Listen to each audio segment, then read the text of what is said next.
بسم اللہ الرحمن الرحیم۔ السلام علیکم ناظرین، آج کی اس ویڈیو میں ہم بات کرنے والے ہیں موسیٰ علیہ السلام کے واقعات کی۔ موسیٰ علیہ السلام کا تقریباً پورا واقعہ جو نبی صلی اللہ علیہ وسلم کی زبان سے صادر ہوا۔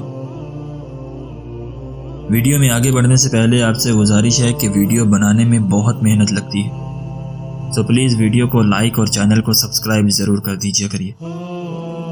حدیث الفتون کے نام سے طویل حدیث سنن نسائی کتاب التفسیر میں بروایت ابن عباس نقل کی ہے، اور ابن کثیر نے اپنی تفسیر میں بھی اس کو پورا نقل کرنے کے بعد فرمایا ہے کہ حضرت ابن عباس نے اس روایت کو مرفوع یعنی نبی کریم صلی اللہ علیہ وسلم کا بیان قرار دیا ہے، اور ابن کثیر نے بھی حدیث کے مرفوع ہونے کی توثیق کے لیے فرمایا ہے وَصَدَقَ ذَلِكَ عِنْدِي، یعنی اس حدیث کا مرفوع ہونا میرے نزدیک درست ہے۔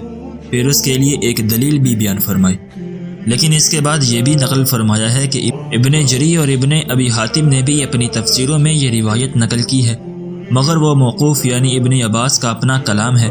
مرفوع حدیث کے جملے اس میں کہیں کہیں آئے ہیں۔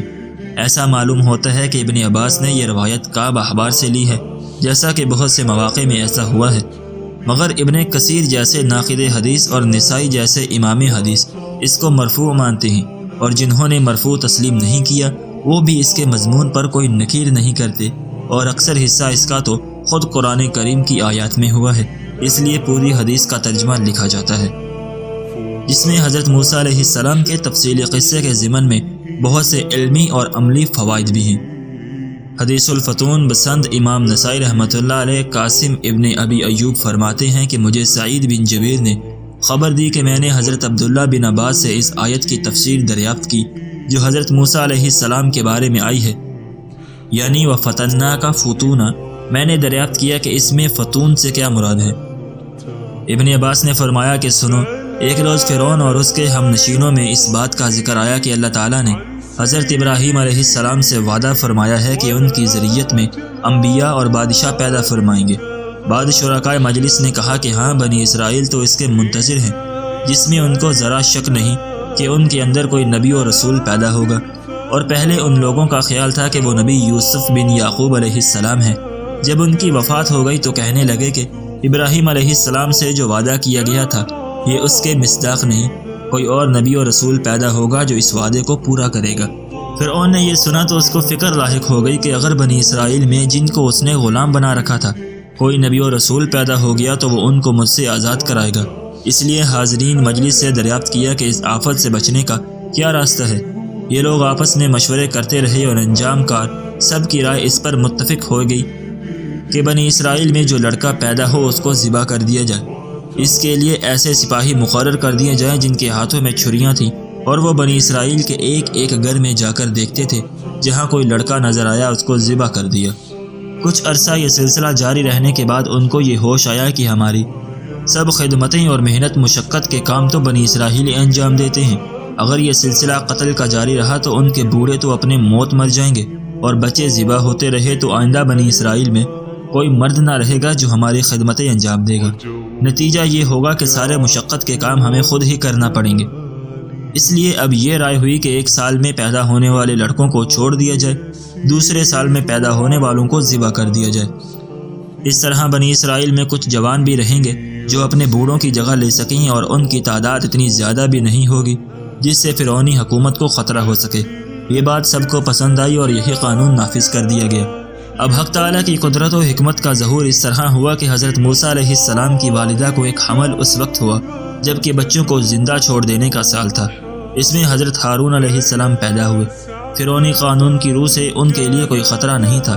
اگلے سال جو لڑکوں کے قتل کا سال تھا اس میں حضرت موسیٰ حمل میں آئے تو ان کی والدہ پر رنج و غم طاری تھا کہ اب یہ بچہ پیدا ہوگا تو قتل کر دیا جائے گا۔ ابن عباس نے قصے کو یہاں تک پہنچا کر فرمایا کہ اے ابن جبیر، فتون یعنی آزمائی کا یہ پہلا موقع ہے کہ موسیٰ علیہ السلام ابھی دنیا میں پیدا بھی نہیں ہوئے تھے کہ ان کے قتل کا منصوبہ تیار تھا۔ اس وقت حق تعالیٰ نے ان کی والدہ کو بذریعہ وحی الہام یہ تسلی دے دی کہ تم کوئی خوف و غم نہ کرو، ہم اس کی حفاظت کریں گے، اور کچھ دن جدا رہنے کے بعد ہم ان کو تمہارے پاس واپس کر دیں گے، پھر ان کو اپنے رسولوں میں داخل کر لیں گے۔ جب موسیٰ علیہ السلام پیدا ہو گئے تو ان کی والدہ کو حق تعالیٰ نے حکم دیا کہ اس کو ایک تابوت میں رکھ کر دریائے نیل میں ڈال دو۔ موسیٰ علیہ السلام کی والدہ نے اس حکم کی تعمیل کر دی۔ جب وہ تابوت کو دریا کے حوالے کر چکی تو شیطان نے ان کے دل میں یہ وسوسہ ڈالا کہ یہ تو نے کیا کام کیا؟ اگر بچہ تیرے پاس رہ کر ذبح بھی کر دیا جاتا تو اپنے ہاتھوں سے کفن دفن کر کے کچھ تو تسلی ہوتی، اب تو اس کو دریا کے جانور کھائیں گے۔ موسیٰ علیہ السلام کی والدہ اس رنج و غم میں مبتلا تھی کہ دریا کی موجوں نے تابوت کو ایک ایسی چٹان پر ڈال دیا جہاں فرعون کی باندیاں لونڈیاں نہانے دھونے کے لیے جایا کرتی تھیں۔ انہوں نے یہ تابوت دیکھا تو اٹھا لیا اور کھولنے کا ارادہ کیا تو ان میں سے کسی نے کہا اگر اس میں کچھ مال ہوا اور ہم نے کھول لیا تو فرعون کی بیوی کو یہ گمان ہوگا کہ ہم نے اس میں سے کچھ الگ رکھ لیا ہے، ہم کچھ بھی کہیں اس کو یقین نہیں آئے گا۔ اس لیے سب کی رائے یہ ہو گئی کہ اس تابوت کو اسی طرح بند اٹھا کر فرعون کی بیوی کے سامنے پیش کر دیا جائے۔ فرعون کی بیوی نے تابوت کھولا تو اس میں ایک ایسا لڑکا دیکھا جس کو دیکھتے ہی اس کے دل میں اس سے اتنی محبت ہو گئی جو اس سے پہلے کسی بچے سے نہیں ہوئی تھی، جو در حقیقت حق تعالیٰ کے اس ارشاد کا ظہور تھا۔ دوسری طرف حضرت موسیٰ علیہ السلام کی والدہ بوسوسہ شیطانی اللہ تعالیٰ کے اس وعدے کو بھول گئیں اور حالت یہ ہو گئی، یعنی حضرت موسیٰ علیہ السلام کی والدہ کا دل ہر خوشی اور ہر خیال سے خالی ہو گیا، صرف موسیٰ علیہ السلام کی فکر غالب آ گئی۔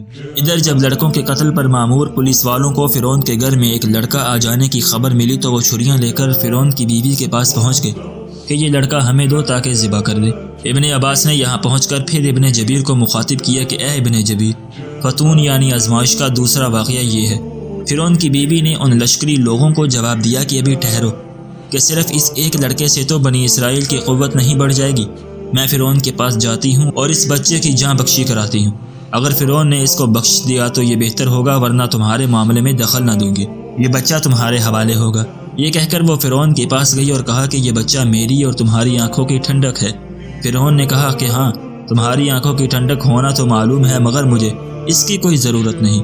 اس کے بعد ابن عباس نے فرمایا کہ رسول اللہ صلی اللہ علیہ وسلم نے فرمایا کہ قسم ہے اس ذات کی جس کی قسم کھائی جا سکتی ہے، اگر فرعون اس وقت بیوی کی طرح اپنے لیے بھی موسیٰ علیہ السلام کو قرۃ العین آنکھوں کی ٹھنڈک ہونے کا اقرار کر لیتا تو اللہ تعالیٰ اس کو بھی ہدایت کر دیتا، جیسا کہ اس کی بیوی کو ہدایت ایمان عطا فرمائی۔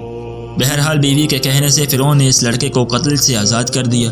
اب فرعون کی بیوی نے اس کو دودھ پلانے کے لیے اپنے آس پاس کی عورتوں کو بلایا۔ سب نے چاہا کہ موسیٰ علیہ السلام کو دودھ پلانے کی خدمت انجام دے، مگر حضرت موسیٰ علیہ السلام کو کسی کی چھاتی نہ لگتی۔ اب فرعون کی بیوی کو یہ فکر ہو گئی کہ جب کسی کا دودھ نہیں لیتے تو زندہ یہ کیسے رہیں گے، اس لیے اپنی قنیزوں کے سپرد کیا کہ اس کو بازار اور لوگوں کے مجمع میں لے جائیں، شاید کسی عورت کا دودھ یہ قبول کر لیں۔ اس طرف موسیٰ علیہ السلام کی والدہ نے بے چین ہو کر اپنی بیٹی کو کہا کہ ذرا باہر جا کر تلاش کرو اور لوگوں سے دریافت کرو کہ اس تابوت اور بچے کا کیا انجام ہوا، وہ زندہ ہے یا دریائی جانوروں کی خوراک بن چکا ہے۔ اس وقت تک ان کو اللہ تعالیٰ کا وہ وعدہ یاد نہیں آیا تھا جو حالت حمل میں ان سے حضرت موسیٰ علیہ السلام کی حفاظت اور چند روزہ مفارقت کے بعد واپسی کا کیا گیا تھا۔ حضرت موسیٰ کی بہن باہر نکلی تو قدرت حق کا یہ کرشمہ دیکھا کہ فرعون کی کنیزیں اس بچے کو لیے ہوئے دودھ پلانے والی عورت کی تلاش میں ہیں۔ جب انہوں نے یہ ماجرا دیکھا کہ یہ بچہ کسی عورت کا دودھ نہیں لیتا اور یہ کنیزیں پریشان ہیں تو ان سے کہا کہ میں تمہیں ایک ایسے گھرانے کا پتہ دیتی ہوں جہاں مجھے امید ہے کہ یہ ان کا دودھ بھی لیں گے اور وہ اس کو خیر خواہی محبت کے ساتھ پالیں گے۔ یہ سن کر کنیزوں نے اس کو اس شبے میں پکڑ لیا کہ یہ عورت شاید اس بچے کی ماں یا کوئی عزیز خاص ہے جو وثوق کے ساتھ یہ کہہ رہی ہے کہ وہ گھر والے اس کے خیر خواہ اور ہمدرد ہیں۔ اس وقت یہ بہن بھی پریشان ہو گئی۔ ابن عباس نے اس جگہ پہنچ کر پھر ابن جبیر کو خطاب کیا کہ یہ تیسرا واقعہ فتون یعنی آزمائش کا ہے۔ اس وقت موسیٰ علیہ السلام کی بہن نے بات بنائی اور کہا کہ میری مراد اس گھر والوں کے ہمدرد خیر خواہ ہونے سے یہی تھی کہ فرعونی دربار تک ان کی رسائی ہوگی، اس سے ان کو منافع پہنچنے کی امید ہوگی، اس لیے وہ اس بچے کی ہمدردی میں کسر نہ کریں گے۔ یہ سن کر کنیزوں نے ان کو چھوڑ دیا۔ یہ واپس اپنے گھر پہنچی اور موسیٰ علیہ السلام کی والدہ کو واقعہ کی خبر دی۔ وہ ان کے ساتھ اس جگہ پہنچی جہاں یہ کنیزیں جمع تھی۔ کنیزوں کے کہنے سے انہوں نے بھی بچے کو گود میں لے لیا۔ موسیٰ علیہ السلام فوراً ان کی چھاتیوں سے لگ کر دودھ پینے لگے، یہاں تک کہ پیٹ بھر گیا۔ یہ خوشخبری فرعون کی بیوی کو پہنچی کہ اس بچے کے لیے دودھ پلانے والی مل گئی۔ فرعون کی بیوی نے موسیٰ علیہ السلام کی والدہ کو بلوایا۔ انہوں نے آ کر حالات دیکھے اور یہ محسوس کیا کہ فرعون کی بیوی میری حاجت و ضرورت محسوس کر رہی ہے، تو ذرا خودداری سے کام لیا۔ اہلیہ فرعون نے کہا کہ آپ یہاں رہ کر اس بچے کو دودھ پلائیں، کیونکہ مجھے اس بچے سے اتنی محبت ہے کہ میں اس کو اپنی نظروں سے غائب نہیں رکھ سکتا۔ موسیٰ علیہ السلام کی والدہ نے کہا کہ میں تو اپنے گھر کو چھوڑ کر یہاں نہیں رہ سکتی، کیونکہ میری گود میں خود ایک بچہ ہے جس کو دودھ پلاتی ہوں، میں اس کو کیسے چھوڑ دوں؟ ہاں، اگر آپ اس پر راضی ہوں کہ بچے میرے سپرد کر دیں، میں اپنے گھر رکھ کر اس کو دودھ پلاؤں، اور یہ وعدہ کرتی ہوں کہ اس بچے کی خبرگیری اور حفاظت میں ذرا کوتاہی نہ کروں گی۔ موسیٰ علیہ السلام کی والدہ کو اس وقت اللہ تعالیٰ کو وہ وعدہ بھی یاد آ گیا جس میں فرمایا کہ چند روز کی جدائی کے بعد ہم ان کو تمہارے پاس دے دیں گے، اس لیے وہ اور اپنی بات پر جم گئی۔ اہلیہ فرعون نے مجبور ہو کر ان کی بات مان لی، اور یہ اسی روز حضرت موسیٰ علیہ السلام کو لے کر اپنے گھر آ گئی، اور اللہ تعالیٰ نے ان کا نشوونما خاص طریقے پر فرمائی۔ جب موسیٰ علیہ السلام ذرا قوی ہو گئے تو اہلیہ فرعون نے ان کی والدہ سے کہا کہ یہ بچہ مجھے لا کر دکھلاؤ، کیونکہ میں اس کو دیکھنے کے لیے بے چین ہوں۔ اور اہلیہ فرعون نے اپنے سب درباریوں کو حکم دیا کہ یہ بچہ آج ہمارے گھر میں آ رہا ہے، تم میں سے کوئی ایسا نہ رہے جو اس کا اکرام نہ کرے اور کوئی ہدیہ اس کو پیش نہ کرے، اور میں خود اس کی نگرانی کروں گی کہ تم لوگ اس معاملے میں کیا کرتے ہو۔ اس کا اثر یہ ہوا کہ جس وقت موسیٰ علیہ السلام اپنی والدہ کے ساتھ گھر سے نکلے، اسی وقت سے ان پر تحفوں اور ہدایہ کی بارش ہونے لگی، یہاں تک کہ اہلیہ فرعون کے پاس پہنچے تو اس نے اپنے پاس سے خاص تحفے اور ہدیے الگ پیش کیے۔ اہلیہ فرعون ان کو دیکھ کر بے حد مسرور ہوئی، اور یہ سب تحفے حضرت موسیٰ علیہ السلام کی والدہ کو دے دیے۔ اس کے بعد اہلیہ فرعون نے کہا کہ اب میں ان کو فرعون کے پاس لے جاتی ہوں، وہ ان کو انعامات اور تحفے دیں گے۔ جب ان کو لے کر فرعون کے پاس پہنچی تو فرعون نے ان کو اپنی گود میں لے لیا۔ موسیٰ علیہ السلام نے فرعون کی داڑھی پکڑ کر زمین کی طرف جھکا دیا۔ اس وقت دربار کے لوگوں نے فرعون سے کہا، آپ نے دیکھ لیا کہ اللہ تعالیٰ نے اپنے نبی ابراہیم علیہ السلام سے جو وعدہ کیا تھا کہ بنی اسرائیل میں ایک نبی بچہ پیدا ہوگا جو آپ کے ملک و مال کا وارث ہوگا، آپ پر غالب آئے گا اور آپ کو پچھاڑ دے گا، یہ وعدہ کس طرح پورا ہو رہا ہے؟ فرعون متنبہ ہوا اور اسی وقت لڑکوں کو قتل کرنے والے سپاہیوں کو بلایا تاکہ اس کو ذبح کر دیں۔ ابن عباس نے یہاں پہنچ کر پھر ابن جبیر کو خطاب کیا کہ یہ چوتھا واقعہ فتون یعنی آزمائش کا ہے۔ پھر موت سر پر منڈلانے لگی۔ اہلیہ فرعون نے یہ دیکھا تو کہا کہ آپ تو یہ بچہ مجھے دے چکے ہیں، پھر اب یہ کیا معاملہ ہو رہا ہے؟ فرعون نے کہا کہ تم یہ نہیں دیکھتی کہ یہ لڑکا اپنے عمل سے گویا یہ دعویٰ کر رہا ہے کہ وہ مجھ کو زمین پر پچھاڑ کر مجھ پر غالب آ جائے گا۔ اہلیہ فرعون نے کہا، آپ ایک بات کو اپنے اور میرے معاملے کے فیصلے کے لیے مان لیں، جس سے حق بات ظاہر ہو جائے گی کہ بچے نے یہ معاملہ بچپن کی بے خبری میں کیا ہے یا دیدہ دانستہ کسی شوخی سے۔ آپ 2 انگارے آگ کے اور 2 موتی منگوا لیجئے اور دونوں کو ان کے سامنے کر دیجئے۔ اگر یہ موتیوں کی طرف ہاتھ بڑھائیں اور آگ کے انگاروں سے بچیں تو آپ سمجھ لیں کہ اس کے افعال عقل و شعور سے دیدہ و دانستہ ہیں، اور اگر اس نے موتیوں کی بجائے انگارے ہاتھ میں اٹھا لیے تو یقین ہو جائے گا کہ یہ کام کسی عقل و شعور سے نہیں کیا گیا، کیونکہ کوئی عقل والا انسان آگ کو ہاتھ میں نہیں اٹھا سکتا۔ فرعون نے اس آزمائش کو مان لیا۔ 2 انگارے اور 2 موتی موسیٰ علیہ السلام کے سامنے پیش کیے تو موسیٰ علیہ السلام نے انگارے اٹھا لیے۔ بعض دوسری روایات میں ہے کہ موسیٰ علیہ السلام موتیوں کی طرف ہاتھ بڑھانا چاہتے تھے کہ جبرائیل امین نے ان کے ہاتھ انگاروں کی طرف پھیر دیا۔ فرعون نے یہ ماجرا دیکھا تو فوراً ان کے ہاتھ سے انگارے چھین لیے کہ ان کا ہاتھ نہ جل جائے۔ اب تو اہلیہ فرعون کی بات بن گئی۔ اس نے کہا، آپ نے واقعہ کی حقیقت کو دیکھ لیا۔ اس طرح اللہ تعالیٰ نے پھر یہ موت موسیٰ علیہ السلام سے ٹال دی، کیونکہ قدرت خداوندی کو ان سے آگے کام لینا تھا۔ حضرت موسیٰ علیہ السلام اسی طرح فرعون کے شاہانہ اعزاز و اکرام اور شاہانہ خرچ پر اپنی والدہ کی نگرانی میں پرورش پاتے رہے، یہاں تک کہ جوان ہو گئے۔ ان کے شاہی اکرام و اعزاز کو دیکھ کر فرعون کے لوگوں کو بنی اسرائیل پر وہ ظلم و جوار اور تذلیل و توہین کرنے کی ہمت نہ رہی جو اس سے پہلے آل فرعون کی طرف سے ہمیشہ بنی اسرائیل پر ہوتا رہتا تھا۔ ایک روز موسیٰ علیہ السلام شہر کے کسی گوشے میں چل رہے تھے تو دیکھا کہ 2 آدمی آپس میں لڑ رہے ہیں، جن میں سے ایک فرعونی اور دوسرا اسرائیلی تھا۔ اسرائیلی نے موسیٰ علیہ السلام کو دیکھ کر امداد کے لیے پکارا۔ موسیٰ علیہ السلام کو فرعونی آدمی کی جسارت پر بہت غصہ آ گیا کہ اس نے شاہی دربار میں موسیٰ علیہ السلام کے اعزاز و اکرام کو جانتے ہوئے اسرائیلی کو ان کے سامنے پکڑ رکھا ہے، جبکہ وہ یہ بھی جانتا ہے کہ موسیٰ علیہ السلام اسرائیلیوں کی حفاظت کرتے ہیں، اور لوگوں کو تو صرف یہی معلوم تھا کہ ان کا تعلق اسرائیلی لوگوں سے صرف رضاعت اور دودھ پینے کی وجہ سے ہے۔ حضرت موسیٰ علیہ السلام کو ممکن ہے کہ اللہ تعالیٰ نے ان کی والدہ یا کسی اور ذریعے سے یہ معلوم کرا دیا ہو کہ یہ اپنی دودھ پلانے والی عورت ہی کے بدن سے پیدا ہوئے اور اسرائیلی ہیں۔ غرض موسیٰ علیہ السلام نے غصے میں آ کر اس فرعونی کے ایک مکہ رسید کیا، جس کو وہ برداشت نہ کر سکا اور وہیں مر گیا۔ مگر اتفاق سے وہاں کوئی اور آدمی موسیٰ اور ان دونوں لڑنے والوں کے سوا موجود نہیں تھا۔ فرعونی تو قتل ہو گیا، اسرائیلی اپنا آدمی تھا، اس سے اس کا اندیشہ نہ تھا کہ یہ مخبری کر دے گا۔ جب یہ فرعونی موسیٰ کے ہاتھ سے مارا گیا تو موسیٰ نے کہا، یعنی یہ کام شیطان کی طرف سے ہوا ہے، وہ خلا دشمن گمراہ کرنے والا ہے۔ پھر اللہ تعالیٰ کی بارگاہ میں عرض کی، یعنی اے میرے پروردگار، میں نے اپنے نفس پر ظلم کیا کہ یہ خطا قتل فرعونی کی مجھ سے سرزد ہو گئی، مجھے معاف فرما دیجئے۔ اللہ تعالیٰ نے معاف فرما دیا، کیونکہ وہ بہت معاف کرنے والا اور بہت رحمت کرنے والا ہے۔ موسیٰ اس واقعہ کے بعد خوف و حراس کے عالم میں یہ خبریں دریافت کرتے رہے کہ اس کے قتل پر آل فرعون کا رد عمل کیا ہوا اور دربار فرعون تک یہ معاملہ پہنچا یا نہیں۔ معلوم ہوا کہ معاملہ فرعون تک اس عنوان سے پہنچا کہ کسی اسرائیلی نے آل فرعون کے ایک آدمی کو قتل کر دیا ہے، اس لیے اسرائیلیوں سے اس کا انتقام لیا جائے گا۔ اس معاملے میں ان کے ساتھ کوئی ڈھیل کا معاملہ نہ کیا جائے۔ فرعون نے جواب دیا کہ اس کے قاتل کو متعین کر کے مع شہادت کے پیش کرو، کیونکہ بادشاہ اگرچہ تمہارا ہی ہے مگر اس کے لیے یہ کسی طرح مناسب نہیں کہ بغیر شہادت و ثبوت کے کسی سے قصاص لے لے۔ تم اس کے قاتل کو تلاش کرو اور ثبوت مہیا کرو، میں ضرور تمہارا انتقام بصورت قصاص اس سے لوں گا۔ آل فرعون کے لوگ یہ سن کر گلی کوچوں اور بازاروں میں گھومنے لگے کہ کہیں اس کے قتل کرنے والے کا سراغ مل جائے، مگر ان کو کوئی سراغ نہیں مل رہا تھا۔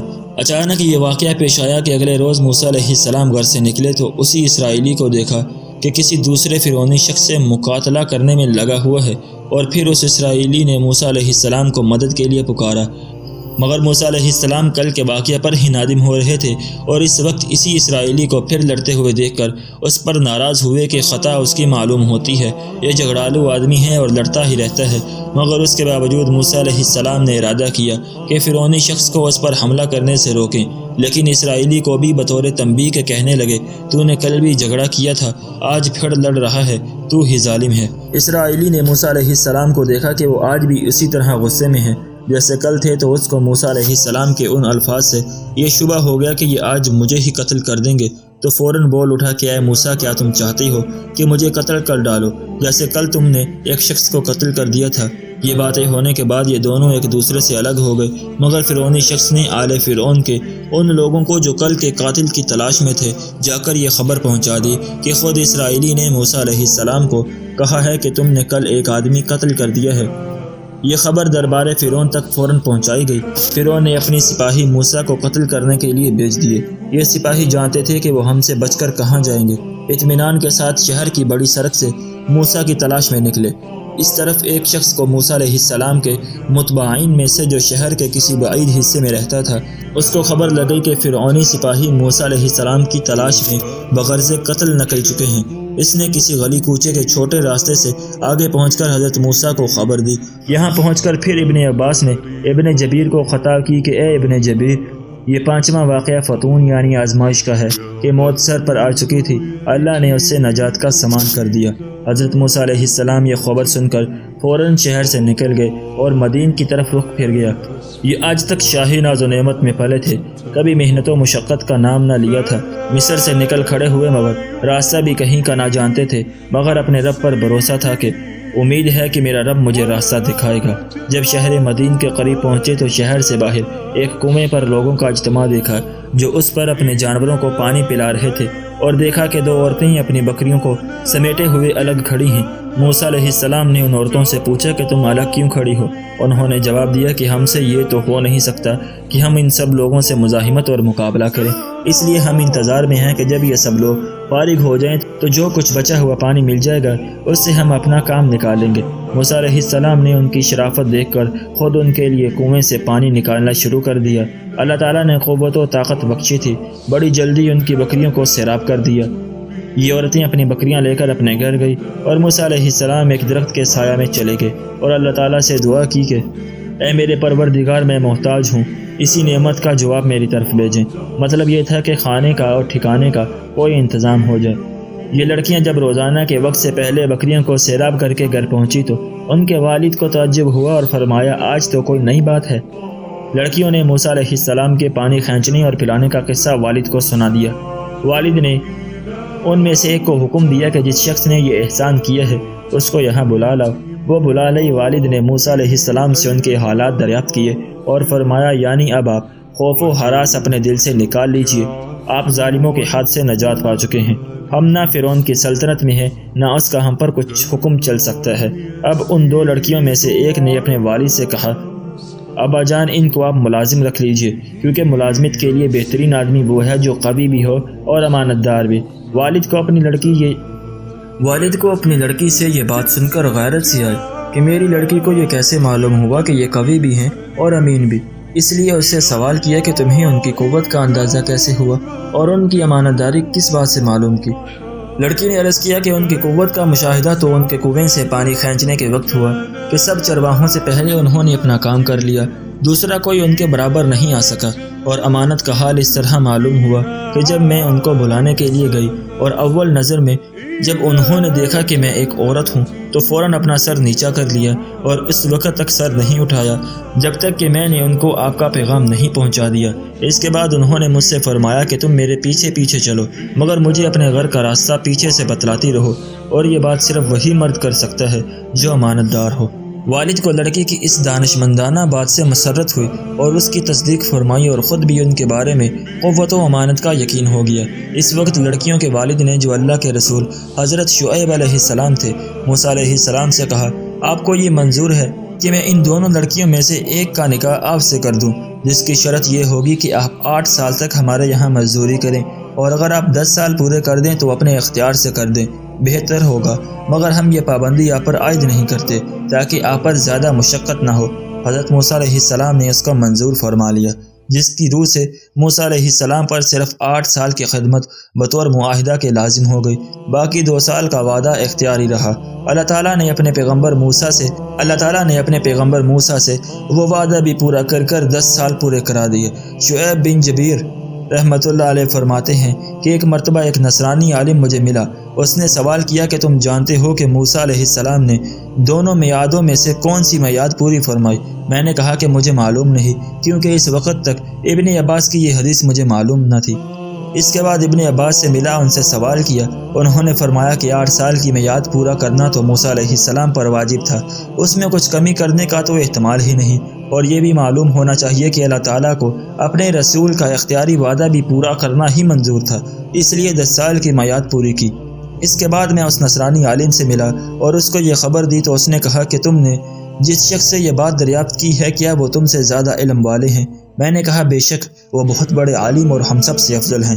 10 سال کی میعاد خدمت پوری کرنے کے بعد جب حضرت موسیٰ علیہ السلام اپنی اہلیہ محترمہ کو ساتھ لے کر شعیب علیہ السلام کے وطن مدین سے رخصت ہوئے، راستے میں سخت سردی، اندھیری رات، راستہ نامعلوم، بے کسی اور بے بسی کے عالم میں اچانک کوہ طور پر آگ دیکھی۔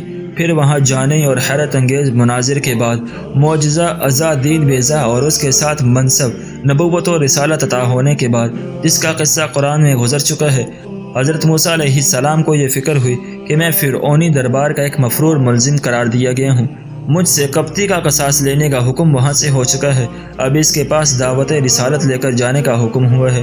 نیز اپنی زبان میں لکنت کا عذر بھی سامنے آیا تو اللہ تعالیٰ کی بارگاہ میں عرض معروض پیش کی۔ حق تعالیٰ نے ان کی فرمائش کے مطابق ان کے بھائی حضرت ہارون کو شریک رسالت بنا کر ان کے پاس وحی بھیج دی اور یہ حکم دیا کہ وہ حضرت موسیٰ علیہ السلام کا شہر مصر سے باہر استقبال کریں۔ اس کے مطابق موسیٰ علیہ السلام وہاں پہنچے، ہارون علیہ السلام سے ملاقات ہوئی، دونوں بھائی حسب الحکم فرعون کو دعوت حق دینے کے لیے اس کے دربار میں پہنچے۔ کچھ وقت تک تو ان کو دربار میں حاضری کا موقع نہیں دیا گیا، یہ دونوں دروازے پر ٹھہرے رہے، پھر بہت سے پردوں میں گزر کر حاضری کی اجازت ملی اور دونوں نے فرعون سے کہا، یعنی ہم دونوں تیرے رب کی طرف سے قاصد اور پیغمبر ہیں۔ فرعون نے پوچھا تو بتلاؤ تمہارا رب کون ہے؟ موسیٰ و ہارون علیہ السلام نے وہ بات کہی جس کا قرآن نے خود ذکر کر دیا۔ اس پر فرعون نے پوچھا کہ پھر تم دونوں کیا چاہتے ہو، اور ساتھ ہی قبطی مقتول کا واقعہ ذکر کر کے حضرت موسیٰ علیہ السلام کو مجرم ٹھہرایا اور اپنے گھر میں ان کی پرورش پانے کا احسان جتلا دیا۔ حضرت موسیٰ علیہ السلام نے دونوں باتوں کا وہ جواب دیا جو قرآن میں مذکور ہے، یعنی مقتول کے معاملہ میں تو اپنی خطا اور غلطی کا اعتراف کر کے ناواقفیت کا عذر ظاہر کیا، اور گھر میں پرورش احسان جتلانے کا جواب دیا کہ تم نے سارے بنی اسرائیل کو اپنا غلام بنا رکھا ہے، ان پر طرح طرح کے ظلم کر رہے ہو، اسی کے نتیجے اور تقدیر میں میں تمہارے گھر پہنچا دیا گیا، اور جو کچھ اللہ کو منظور تھا وہ ہو گیا، اس میں تمہارا کوئی احسان نہیں۔ پھر موسیٰ علیہ السلام نے فرعون کو خطاب کر کے پوچھا کہ کیا تم اس پر راضی ہو کہ اللہ پر ایمان لے آؤ اور بنی اسرائیل کو غلامی سے آزاد کر دو؟ فرعون نے اسے انکار کیا اور کہا کہ اگر تمہارے پاس رسول رب ہونے کی کوئی علامت ہے تو دکھلاؤ۔ موسیٰ علیہ السلام نے اپنا عصا زمین پر ڈال دیا تو وہ عظیم الشان اژدہا کی شکل میں منہ کھولے ہوئے فرعون کی طرف لپکا۔ فرعون خوفزدہ ہو کر اپنے تخت کے نیچے چھپ گیا اور موسیٰ سے پناہ مانگی کہ اس کو روک لے۔ موسیٰ علیہ السلام نے اس کو پکڑ لیا، پھر اپنے گریبان میں ہاتھ ڈال کر نکالا تو وہ چمکنے لگا۔ یہ دوسرا معجزہ فرعون کے سامنے آیا۔ پھر دوبارہ گریبان میں ہاتھ ڈالا تو وہ اپنی اصلی حالت پر آ گیا۔ فرعون نے ہیبت زدہ ہو کر اپنے درباریوں سے مشورہ کیا کہ تم دیکھ رہے ہو یہ کیا ماجرا ہے اور ہمیں کیا کرنا چاہیے؟ درباریوں نے متفقہ طور پر کہا کہ کچھ فکر کی بات نہیں، یہ دونوں جادوگر ہیں، اپنے جادو کے ذریعے تم کو تمہارے ملک سے نکالنا چاہتے ہیں اور تمہارے بہترین دین و مذہب کو جو ان کی نظر میں فرعون کی پرستش کرنا تھا یہ مٹانا چاہتے ہیں۔ آپ ان کی کوئی بات نہ مانیں اور کوئی فکر نہ کریں، کیونکہ آپ کے ملک میں بڑے بڑے جادوگر ہیں، آپ ان کو بلا لیجئے، وہ اپنے جادو سے ان کے جادو پر غالب آ جائیں گے۔ فرعون نے اپنی مملکت کے سب شہروں میں حکم دے دیا کہ جتنے آدمی جادوگری میں ماہر ہوں وہ سب دربار میں حاضر کر دیے جائیں۔ ملک بھر کے جادوگر جمع ہو گئے تو انہوں نے فرعون سے پوچھا کہ کس جادوگر سے آپ ہمارا مقابلہ کرانا چاہتے ہیں، وہ کیا عمل کرتا ہے؟ اس نے بتلایا کہ وہ اپنی لاٹھی کو سانپ بنا دیتا ہے۔ جادوگروں نے بڑی بے فکری سے کہا کہ یہ تو کوئی چیز نہیں، لاٹھیوں اور رسیوں کو سانپ بنا دینے کے جادو کا تو جو کمال ہمیں حاصل ہے اس کا کوئی مقابلہ نہیں کر سکتا، مگر یہ طے کر دیجئے کہ اگر ہم اس پر غالب آ گئے تو ہمیں کیا ملے گا؟ فرعون نے کہا کہ تم غالب آ گئے تو تم میرے خاندان کا جز اور مقربین خاص میں داخل ہو جاؤ گے اور تمہیں وہ سب کچھ ملے گا جو تم چاہو گے۔ اب جادوگروں نے مقابلے کا وقت اور جگہ موسیٰ علیہ السلام سے طے کر کے اپنی عید کا دن اور چاشت کا وقت مقرر کر دیا۔ ابن جبیر فرماتے ہیں کہ ابن عباس نے مجھ سے بیان فرمایا کہ ان کا یوم الزینہ یعنی عید کا دن جس میں اللہ تعالیٰ نے موسیٰ کو فرعون اور اس کے جادوگروں پر فتح عطا فرمائی وہ عاشورہ یعنی محرم کی 10ویں تاریخ تھی۔ جب لوگ ایک وسیع میدان میں مقابلہ دیکھنے کے لیے جمع ہو گئے تو فرعون کے لوگ آپس میں ایک دوسرے کو کہنے لگے ہمیں یہاں ضرور رہنا چاہیے تاکہ یہ سائر یعنی موسیٰ و ہارون اگر غالب آ جائیں تو ہم بھی ان پر ایمان لے آئیں۔ ان کی یہ گفتگو ان حضرات کے ساتھ استہزاء و مذاق کے طور پر تھی۔ ان کا یقین تھا کہ یہ ہمارے جادوگروں پر غالب نہیں آ سکیں گے۔ میدان مقابلہ مکمل آراستہ ہو گیا تو جادوگروں نے موسیٰ کو خطاب کیا کہ پہلے آپ کچھ ڈالیں یعنی اپنا ہنر دکھلائیں یا ہم پہلے ڈال کر ابتدا کریں۔ حضرت موسیٰ علیہ السلام نے ان سے کہا تم ہی پہل کرو، اپنا جادو دکھلاؤ۔ ان لوگوں نے اپنی لاٹیاں اور کچھ رسیاں زمین پر یہ کہتے ہوئے ڈال دیں یعنی بتفیل فرعون ہم ہی غالب آئیں گے۔ یہ لاٹیاں اور رسیاں دیکھنے میں سانپ بن کر چلنے لگی۔ یہ دیکھ کر موسیٰ پر ایک خوف طاری ہوا۔ یہ خوف طبی بھی ہو سکتا ہے جو مقتضائے بشریت ہے، انبیاء بھی اس سے مستثنی نہیں، اور یہ بھی ہو سکتا ہے کہ خوف اس بات کا ہو کہ اب اسلام کی دعوت جس کو میں لے کر آیا ہوں اس میں رکاوٹ پیدا ہو جائے گی۔ اللہ تعالیٰ نے موسیٰ علیہ السلام کو بذریعہ وحی حکم دیا کہ اپنا عصا ڈال دو۔ موسیٰ نے اپنا عصا ڈالا تو وہ ایک بڑا اژدہا بن گیا جس کا منہ کھلا ہوا تھا۔ اس اژدہے نے ان تمام سانپوں کو نگل لیا جو جادوگروں نے لاٹھیوں اور رسیوں کے بنائے تھے۔ فرعونی جادوگر جادو کے فن کے ماہر تھے۔ یہ ماجرا دیکھ کر ان کو یقین ہو گیا کہ موسیٰ علیہ السلام کا اژدہا جادو سے نہیں بلکہ اللہ کی طرف سے ہے۔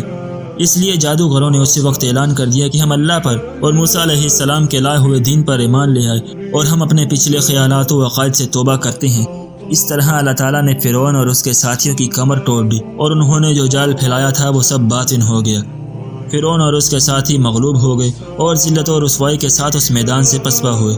جس وقت یہ مقابلہ ہو رہا تھا فرعون کی بیوی آسیہ پھٹے پرانے کپڑے پہن کر اللہ تعالیٰ سے موسیٰ کی مدد کے لیے دعا مانگ رہی تھی، اور آل فرعون کے لوگ یہ سمجھتے رہے کہ یہ فرعون کی وجہ سے پریشان حال ہیں اس لیے دعا مانگ رہی ہیں، حالانکہ ان کا غم و فکر سارا موسیٰ علیہ السلام کے لیے تھا اور انہی کے غالب آنے کی دعا مانگ رہی تھی۔ اس کے بعد حضرت موسیٰ علیہ السلام جب کوئی معجزہ دکھاتے اور اللہ تعالیٰ کی طرف سے اس پر حجت تمام ہو جاتی تو اسی وقت وعدہ کر لیتا تھا کہ اب میں بنی اسرائیل کو آپ کے ساتھ بھیج دوں گا۔ مگر جب موسیٰ علیہ السلام کی دعا سے وہ عذاب کا خطرہ ٹل جاتا تو اپنے وعدے سے پھر جاتا اور یہ کہہ دیتا کہ کیا آپ کا رب کوئی اور بھی نشانی دکھا سکتا ہے؟ سلسلہ چلتا رہا۔ بالآخر اللہ تعالیٰ نے قوم فرعون پر طوفان اور ٹڈی، دل اور کپڑوں میں جوئیں اور برتنوں اور خانوں میں مینڈکوں اور خون وغیرہ کے عذاب مسلط کر دیے، جن کو قرآن میں آیات مفصلات کے عنوان سے بیان کیا گیا ہے۔ اور فرعون کا یہ حال تھا کہ جب ان میں سے کوئی عذاب آتا اور اس سے عاجز ہوتا تو موسیٰ علیہ السلام سے فریاد کرتا کہ کسی طرح یہ عذاب ہٹا دیجیے تو ہم وعدہ کرتے ہیں کہ بنی اسرائیل کو آزاد کر دیں گے۔ پھر جب عذاب ٹل جاتا تو پھر بدعہدی کرتا، یہاں تک کہ حق تعالیٰ نے موسیٰ علیہ السلام کو یہ حکم دے دیا کہ اپنی قوم بنی اسرائیل کو ساتھ لے کر مصر سے نکل جائیں۔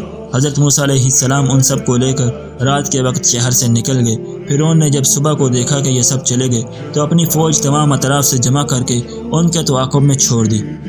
ادھر اللہ تعالیٰ نے اس دریا کو جو موسیٰ علیہ السلام اور بنی اسرائیل کے راستے میں تھا یہ حکم دے دیا کہ جب موسیٰ تجھ پر لاٹھی مارے تو دریا میں 12 راستے بن جانے چاہیے جن سے بنی اسرائیل کے 12 قبائل الگ الگ گزر سکیں، اور جب یہ گزر جائیں تو ان کے تعاقب میں آنے والوں پر یہ دریا کے 12 حصے پھر مل جائیں۔ حضرت موسیٰ جب دریا کے قریب پہنچے تو یہ یاد نہ رہا کہ لاٹھی مارنے سے دریا میں راستے پیدا ہوں گے، اور ان کی قوم نے ان سے فریاد کی، یعنی ہم تو پکڑ لیے گئے کیونکہ پیچھے سے فرعونی فوجوں کو آتا دیکھ رہے ہیں اور آگے یہ دریا حائل ہے۔ اس وقت موسیٰ کو اللہ تعالیٰ کا یہ وعدہ یاد آیا کہ دریا پر لاٹھی مارنے سے اس میں راستے پیدا ہو جائیں گے، اور فوراً انہوں نے اپنی لاٹھی دریا پر ماری۔ یہ وہ وقت تھا کہ بنی اسرائیل کے پچھلے حصوں سے فرعونی افواج کے اگلے حصے تقریباً مل چکے تھے۔ جب حضرت موسیٰ علیہ السلام کے معجزے سے دریا کے الگ الگ ٹکڑے ہوئے، وعدہ ربانی کے مطابق 12 راستے بن گئے اور موسیٰ علیہ السلام اور تمام بنی اسرائیل ان راستوں سے گزر گئے۔ فرعونی افواج جو ان کے تعاقب میں تھی انہوں نے دریا میں راستے دیکھ کر ان کے تعاقب میں اپنے گھوڑے اور پیادے ڈال دیے، تو دریا کے یہ مختلف ٹکڑے بامر ربانی پھر آپس میں مل گئے۔ جب موسیٰ علیہ السلام اور بنی اسرائیل دوسرے کنارے پر پہنچ گئے تو ان کے اصحاب نے کہا کہ ہمیں یہ خطرہ ہے کہ فرعون ان کے ساتھ غرق نہ ہوا ہو اور اس نے اپنے آپ کو بچا لیا ہو۔ تو موسیٰ علیہ السلام نے دعا فرمائی کہ فرعون کی ہلاکت ہم پر ظاہر کر دے۔ قدرت حق نے فرعون کی مردہ لاش کو دریا سے باہر پھینک دیا اور سب نے اس کی ہلاکت کا آنکھوں سے مشاہدہ کر لیا۔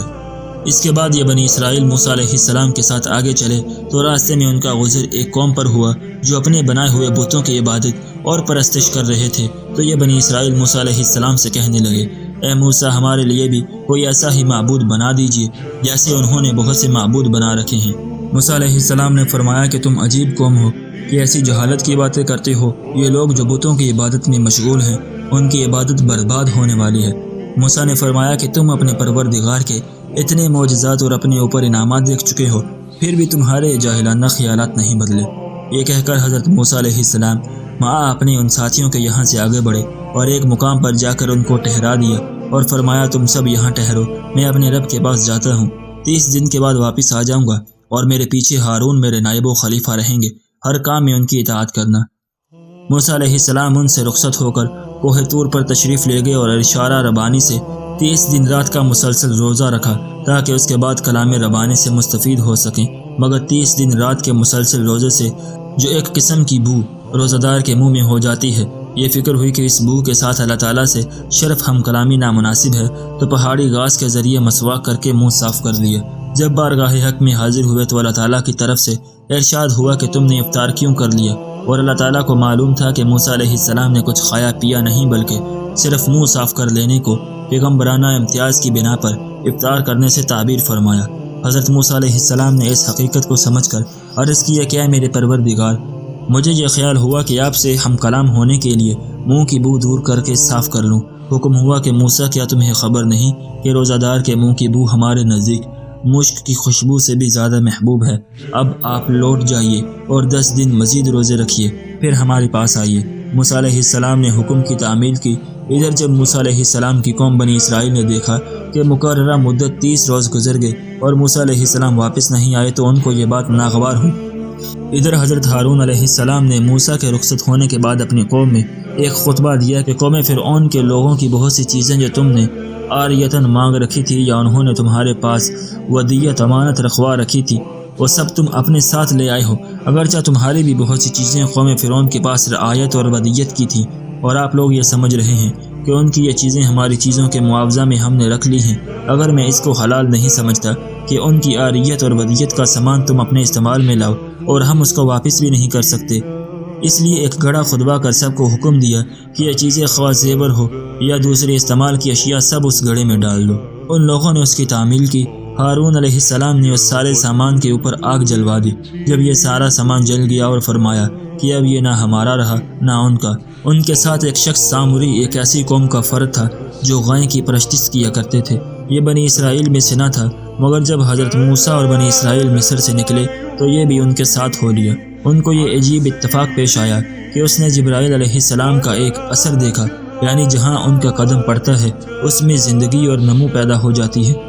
اس نے اس جگہ سے ایک مٹھی مٹی کو اٹھا لیا، اس کو ہاتھ میں لیے ہوئے آ رہا تھا کہ ہارون علیہ السلام سے ملاقات ہوئی۔ ہارون علیہ السلام نے خیال کیا کہ اس کی مٹھی میں کوئی فرعونی زیور وغیرہ ہے۔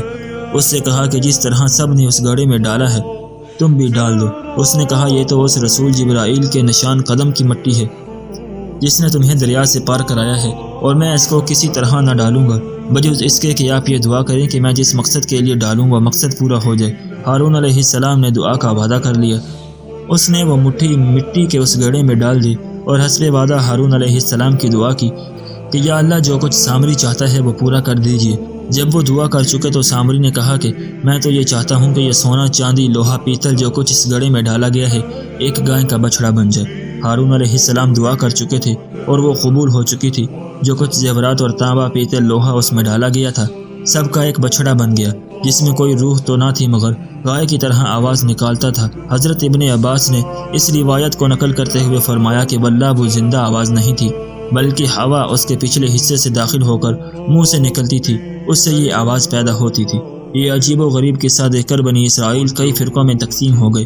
ایک فرقہ نے سامری سے پوچھا کہ یہ کیا ہے؟ اس نے کہا یہی تمہارا خدا ہے، لیکن موسیٰ راستہ بھول کر دوسری طرف چلے گئے۔ ایک فرقے نے یہ کہا کہ ہم سامری کی اس بات کی اس وقت تک تکذیب نہیں کر سکتے جب تک موسیٰ حقیقت حال بتلائیں۔ اگر واقعہ میں یہی ہمارا خدا ہے تو ہم اس کی مخالفت کر کے گناہگار نہیں ہوں گے، اور یہ خدا نہیں تو ہم موسیٰ کے قول کی پیروی کریں گے۔ ایک اور فرقے نے کہا کہ یہ سب شیطانی دھوکہ ہے، یہ ہمارا رب نہیں ہو سکتا، نہ ہم اس پر ایمان لا سکتے ہیں نہ اس کی تصدیق کر سکتے ہیں۔ ایک اور فرقے کے دل میں سامری کی بات اتر گئی اور اس نے سامری کی تصدیق کر کے اس کو اپنا خدا مان لیا۔ ہارون علیہ السلام نے یہ فساد عظیم دیکھا تو فرمایا اے میری قوم تم فتنے میں پڑ گئے ہو، بلا شبہ تمہارا رب اور خدا تو رحمان ہے، تم میرا اتباع کرو اور میرا حکم مانو۔ انہوں نے کہا کہ یہ بتلائیے کہ موسیٰ کو کیا ہوا کہ ہم سے 30 دن کا وعدہ کر کے گئے تھے اور وعدہ خلافی کی یہاں تک کہ اب 40 دن پورے ہو رہے ہیں۔ ان کے کچھ بے وقوفوں نے کہا کہ موسیٰ اپنے رب کو بھول گئے، اس کی تلاش میں پھرتے ہوں گے۔ اس طرف جب 40 روزے پورے کرنے کے بعد موسیٰ علیہ السلام کو شرف ہم کلامی نصیب ہوا تو اللہ تعالیٰ نے ان کو اس فتنے کی خبر دی جس میں ان کی قوم مبتلا ہو گئی تھی۔ موسیٰ علیہ السلام وہاں سے بڑے غصے میں اور افسوس کی حالت میں واپس آئے اور آ کر وہ باتیں فرمائی جو قرآن میں تم نے پڑھی ہیں، یعنی موسیٰ نے اس غصے میں اپنے بھائی ہارون کے سر کے بال پکڑ کر اپنی طرف کھینچی اور جو کہ کوہ طور سے ساتھ لائے تھے ہاتھ میں سے رکھ دی۔ پھر غصہ فرو ہونے کے بعد بھائی کا عذر صحیح معلوم کر کے اس کو قبول کیا اور ان کے لیے اللہ سے استغفار کیا۔ پھر سامری کے پاس گئے اور اس سے کہا کہ تو نے یہ حرکت کیوں کی؟ اس نے جواب دیا یعنی میں نے رسول جبرائیل کے نشان قدم کی مٹھی اٹھا لی تھی اور میں نے سمجھ لیا تھا کہ یہ جس چیز پر ڈالی جائے گی اس میں حیات کے آثار پیدا ہو جائیں گے، مگر میں نے تم لوگوں سے اس بات کو چھپائے رکھا، یعنی میں نے اس مٹی کو زیورات وغیرہ کے ڈھیر پر ڈال دیا۔ میرے نفس نے میرے لیے یہ کام پسندیدہ شکل میں دکھلایا۔ یعنی موسیٰ علیہ السلام نے سامری کو فرمایا کہ جا اب تیری سزا یہ ہے کہ تو زندگی بھر یہ کہتا پھرے کہ مجھے کوئی مس نہ کرے، ورنہ وہ بھی عذاب میں گرفتار ہو جائے گا، اور تیرے لیے ایک میعاد مقرر ہے جس کے خلاف نہیں ہوگا کہ زندگی میں تو یہ عذاب چکھتا رہے۔ اور دیکھ اپنی اس معبود کی جس نے تو نے پرستش کی ہے، ہم اس کو آگ میں جلائیں گے پھر اس کی راکھ کو دریا میں بہا دیں گے۔ اگر یہ خدا ہوتا تو ہم کو اس عمل پر قدرت نہ ہوتی۔ اس وقت بنی اسرائیل کو یقین آ گیا کہ ہم فتنہ میں مبتلا ہو گئے تھے اور سب کو اس جماعت پر غبطہ اور رشک ہونے لگا جس کی رائے حضرت ہارون کے مطابق تھی، یعنی یہ ہمارا خدا نہیں ہو سکتا۔ بنی اسرائیل کو اپنے اس گناہ عظیم پر تنبہ ہوا تو موسیٰ سے کہا کہ آپ اپنے رب سے دعا کیجئے کہ ہمارے لیے توبہ کا دروازہ کھول دے جس سے ہمارے گناہ کا کفارہ ہو جائے۔ حضرت موسیٰ نے اس کام کے لیے بنی اسرائیل میں سے 70 ایسے صلحاء نیک لوگوں کا انتخاب کیا جو پوری قوم میں نیکی اور صلاح میں ممتاز تھے اور جو ان کے علم میں گوسالہ پرستی سے بھی دور رہے تھے۔ اس انتخاب میں بڑی چھان بین سے کام لیا۔ ان 70 منتخب صلحاء بنی اسرائیل کو ساتھ لے کر کوہ طور کی طرف چلے تاکہ اللہ تعالیٰ سے ان کی توبہ قبول کرنے کے بارے میں عرض کریں۔ موسیٰ علیہ السلام کو طور پر پہنچے تو زمین پر زلزلہ آیا، جس سے موسیٰ علیہ السلام کو بڑی شرمندگی وقت کے سامنے ہوئی اور قوم کے سامنے بھی۔ اس لیے عرض کیا ہے میرے پروردگار، اگر آپ ان کو ہلاک ہی کرنا چاہتے تھے تو اس وقت میں آنے سے پہلے ہلاک کر دیتے اور مجھے بھی ان کے ساتھ ہلاک کر دیتے، کہ آپ ہم سب کو اس لیے ہلاک کرتے ہیں کہ ہم میں کچھ بے وقوفوں نے گناہ کیا ہے۔ اور اصل وجہ اس زلزلے کی یہ تھی کہ اس وقت میں بھی حضرت موسیٰ کی تحقیق و تفتیش کے باوجود کچھ لوگ ان میں سے شامل ہو گئے تھے جو پہلے گوسالہ پرستی کر چکے تھے اور ان کے دلوں میں گوسالہ کی عظمت بیٹھی ہوئی تھی۔ حضرت موسیٰ کی اس دعا و فریاد کے جواب میں ارشاد ہوا، میری رحمت تو سب کو شامل ہے اور میں عنقریب لکھ دوں گا اپنی رحمت کا پروانہ ان لوگوں کے لیے جو تقوی اختیار کرتے ہیں اور زکوٰۃ ادا کرتے ہیں اور جو ہماری آیتوں پر ایمان رکھتے ہیں اور جو اتباع کرتے ہیں اس رسول امی کی جس کا ذکر لکھا ہوا پاتے ہیں اپنے پاس تورات اور انجیل میں۔ یہ سن کر موسیٰ علیہ السلام نے عرض کیا، اے میرے پروردگار، میں نے آپ سے اپنی قوم کی توبہ کے بارے میں عرض کیا تھا، آپ نے جواب میں رحمت کا عطا فرمانا میری قوم کے علاوہ دوسری قوم کا متعلق ارشاد فرما دیا، تو پھر آپ نے میری پیدائش کو مؤخر کیوں نہ کر دیا کہ مجھے بھی اسی نبی امی کی امت مرحومہ کے اندر پیدا فرما دیتے۔ اس پر اللہ تعالیٰ کی طرف سے بنی اسرائیل کی توبہ قبول ہونے کا ایک طریقہ ارشاد ہوا کہ ان کی توبہ قبول ہونے کی صورت یہ ہے کہ ان میں سے ہر شخص اپنے متعلقین میں سے باپ یا بیٹے جس سے ملے اس کو تلوار سے قتل کر دے، اسی جگہ میں جہاں یہ گوسالہ پرستی کا گناہ کیا تھا۔ اس وقت موسیٰ کے وہ ساتھی جن کا حال موسیٰ کو معلوم نہ تھا اور ان کو بے قصور صالح سمجھ کر ساتھ لیا تھا، مگر در حقیقت ان کے دل میں گوسالہ پرستی کا جذبہ اب تک تھا، وہ بھی اپنے دل میں نادم ہو کر تائب ہو گئے اور انہوں نے اپنے اس شدیدی حکم پر عمل کیا جو ان کی توبہ قبول کرنے کے بطور کفارہ نافذ کیا تھا، یعنی اپنے عزیز و اقارب کا قتل۔ اور جب انہوں نے یہ عمل کر لیا تو اللہ تعالیٰ نے قاتل و مقتول دونوں کی خطا معاف فرما دی۔ اس کے بعد حضرت موسیٰ نے تورات کی الواح جن کو غصے سے رکھ دیا تھا اٹھا کر اپنی قوم کو لے کر ارض مقدس شام کی طرف چل دیے۔ وہاں ایک ایسے شہر پر پہنچے جس پر جبارین کا قبضہ تھا، جن کی شکل و صورت اور قد و قامت بھی ہیبت ناک تھی۔ ان کے ظلم و جوار اور قوت و شوکت سے عجیب و غریب قصے ان سے کہے گئے۔ موسیٰ علیہ السلام اس شہر میں داخل ہونا چاہتے تھے مگر بنی اسرائیل پر ان جبارین کی حالات سن کر رعب چھا گیا اور کہنے لگے، اے موسیٰ، اس شہر میں تو بڑے جبار ظالم لوگ ہیں جن کے مقابلے کی ہم میں طاقت نہیں، اور ہم تو اس شہر میں اس وقت تک داخل نہیں ہوں گے جب تک یہ جبارین وہاں موجود ہیں۔ ہاں وہ یہاں سے نکل جائیں تو پھر ہم اس شہر میں داخل ہو سکتے ہیں۔ اس روایت کے راویوں میں جو یزید بن ہارون ہیں، اس سے پوچھا گیا کہ کیا ابن عباس نے اس آیت کی قرات اسی طرح کی ہے؟ یزید بن ہارون نے کہا کہ ہاں، ابن عباس کی قرات یوں ہی ہے۔ قوم جبارین کے دو آدمی ہیں جو اس شہر سے آ کر حضرت موسیٰ علیہ السلام پر ایمان لے آئے تھے۔ انہوں نے بنی اسرائیل پر اپنی قوم کا رعب طاری دیکھ کر کہا کہ ہم اپنی قوم کے حالات سے خوب واقف ہیں، تم ان کے ڈیل ڈول اور ان کی جسامت اور ان کی بڑی تعداد سے ڈر رہے ہو۔ حقیقت یہ ہے کہ ان میں دل کی قوت بالکل نہیں اور نہ مقابلہ کرنے کی ہمت ہے۔ تم ذرا شہر کے دروازے تک چلے چلو تو دیکھ لینا کہ وہ ہتھیار ڈال دیں گے اور تم ہی ان پر غالب آؤ گے۔ اور بعض لوگوں نے آیت کی تفسیر یہ کی ہے کہ یہ دو شخص حضرت موسیٰ علیہ السلام ہی کی قوم بنی اسرائیل کے تھے، یعنی بنی اسرائیل نے ان دونوں آدمیوں کی نصیحت سننے کے بعد بھی موسیٰ کو کوڑا جواب اس بےہودگی کے ساتھ دیا، اے موسیٰ، ہم تو اس شہر میں اس وقت تک ہرگز نہ جائیں گے جب تک جبارین وہاں موجود ہیں۔ اگر آپ ان کا مقابلہ ہی کرنا چاہتے ہیں تو آپ اور آپ کا رب جا کر ان سے لڑ بھڑ لیجئے، ہم تو یہیں بیٹھے ہیں۔ حضرت موسیٰ علیہ السلام اپنی قوم بنی اسرائیل پر حق تعالیٰ کے بے شمار انعامات کے ساتھ ہر قدم پر ان کی سرکشی اور بےہودگی کا مشاہدہ کرتے آ رہے تھے، مگر اس وقت تک صبر تحمل سے کام لیتے رہے، کبھی ان کے لیے بد دعا نہیں کی۔ اس وقت ان کے اس بےہودہ جواب سے وہ بہت دل شکستہ اور غمگین ہو گئے اور ان کے لیے بد دعا کی، ان کے حق میں فاسقین کے الفاظ استعمال فرمائے۔ حق تعالیٰ نے موسیٰ کی دعا قبول فرما لی اور ان کو اللہ تعالیٰ نے بھی فاسقین کا نام دے دیا، اور اس زمین مقدس سے ان لوگوں کو 40 سال کے لیے محروم کر دیا، اور اس کھلے میدان میں ان کو ایسا قید کر دیا کہ صبح سے شام تک چلتے رہتے تھے، کہیں قرار نہ تھا۔ مگر چونکہ اللہ کے رسول حضرت موسیٰ بھی ان کے ساتھ تھے، ان کی برکت اور طفیل سے اس قوم فاسقین پر اس سزا کے دوران بھی اللہ تعالیٰ کی بہت سی نعمتیں برستی رہیں کہ اس میدان طے میں یہ جس طرف چلتے تھے بادل ان کے سروں پر سایہ کر دیتا تھا، ان کے کھانے کے لیے منو سلوہ نازل ہوتے تھے، ان کے کپڑے معجزانہ انداز سے نہ میلے ہوتے تھے نہ پھٹتے تھے، اور ان کو ایک مربع پھر عطا فرما دیا تھا، اور موسیٰ علیہ السلام کو حکم فرما دیا تھا کہ جب ان کو پانی کی ضرورت ہو تو اس پتھر پر لاٹھی مارو تو اس میں سے 12 چشمے جاری ہو جاتے تھے۔ پتھر کی جانب سے 3 چشمے بہنے لگتے تھے اور بنی اسرائیل کے 12 قبیلوں میں یہ چشمے متعین کر کے تقسیم کر دیے گئے تھے تاکہ باہم جھگڑا نہ پیدا ہو، اور جب بھی یہ لوگ کسی مقام سے سفر کرتے اور پھر کہیں جا کر منزل کرتے تو اس پتھر کو وہیں موجود پاتے تھے۔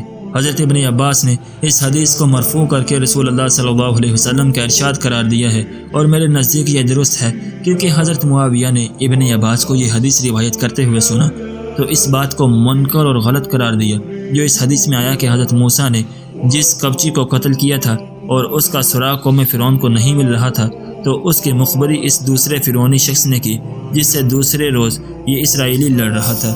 وجہ یہ تھی کہ اس فرعونی کو تو کل کے واقعہ قتل کا علم نہیں تھا، وہ اس کی مخبری کیسے کر سکتا تھا؟ اس کی خبر تو صرف اسی لڑنے والے اسرائیلی کو معلوم تھی۔ جب حضرت معاویہ نے ان کی حدیث کے اس واقعہ کا انکار کیا تو ابن عباس کو غصہ آیا اور حضرت معاویہ کا ہاتھ پکڑ کر سعد بن مالک زہری کے پاس لے گئے اور ان سے کہا کہ اے ابو اسحاق، کیا تمہیں یاد ہے جب ہم سے رسول اللہ صلی اللہ علیہ وسلم نے قتیل موسیٰ کے بارے میں حدیث بیان فرمائی؟ اس راز کا افشا کرنے والا اور فرعون کے پاس مخبری کرنے والا اسرائیلی تھا یا فرعونی؟ سعد بن مالک نے فرمایا کہ فرعونی تھا، کیونکہ اس نے اسرائیلی سے یہ سن لیا تھا کہ کل کا واقعہ قتل موسیٰ کے ہاتھ سے ہوا تھا۔ اس نے اس کی شہادت فرعون کے پاس دے دی۔ امام نسائی نے یہ پوری طویل حدیث اپنی کتاب سنن کبریٰ کی کتاب التفسیر میں نقل فرمائی، اور اس پوری حدیث کو ابن جریر طبری نے اپنی تفسیر میں اور ابن ابی حاتم نے اپنی تفسیر میں اسی یزید بن ہارون کی سند سے نقل کر کے کہا ہے کہ یہ حدیث مرفوع نہیں بلکہ ابن عباس کا اپنا کلام ہے، جس کو انہوں نے کعب بن احبار کی ان اسرائیلی روایت سے لیا ہے جن کے نقل کرنے اور بیان کرنے کو جائز رکھا گیا ہے۔ ہاں، کہیں کہیں اس کلام میں مرفوع حدیث کے جملے بھی شامل ہیں۔ امام ابن کثیر اپنی تفسیر میں اس پوری حدیث اور اس پر مذکور الصدر تحقیق و تصدیق لکھنے کے بعد لکھتے ہیں کہ ہمارے شیخ ابو الحجاز مزی بھی ابن جریر اور ابن ابی حاتم کی طرح اس روایت کو موقوف ابن عباس کا کلام قرار دیتے ہیں۔ یہ قصہ ہزاروں عبرتوں اور حکمتوں پر اور خداوند سبحانہ تعالیٰ کی قدرت کاملہ کا عجیب مظاہر پر مشتمل ہے، جس سے انسان کا ایمان پختہ ہوتا ہے، اور اس میں عملی اور اخلاقی ہدایتیں بھی بے شمار ہیں۔ ناظرین، اگر آپ کو آج کی ہماری یہ ویڈیو پسند آئی ہو تو ہماری ویڈیو کو لائک کریں اور اپنے دوستوں کے ساتھ شیئر بھی ضرور کریں، اور اگر آپ نے ابھی تک ہمارا چینل سبسکرائب نہیں کیا تو ہمارے چینل کو بھی سبسکرائب کر لیں۔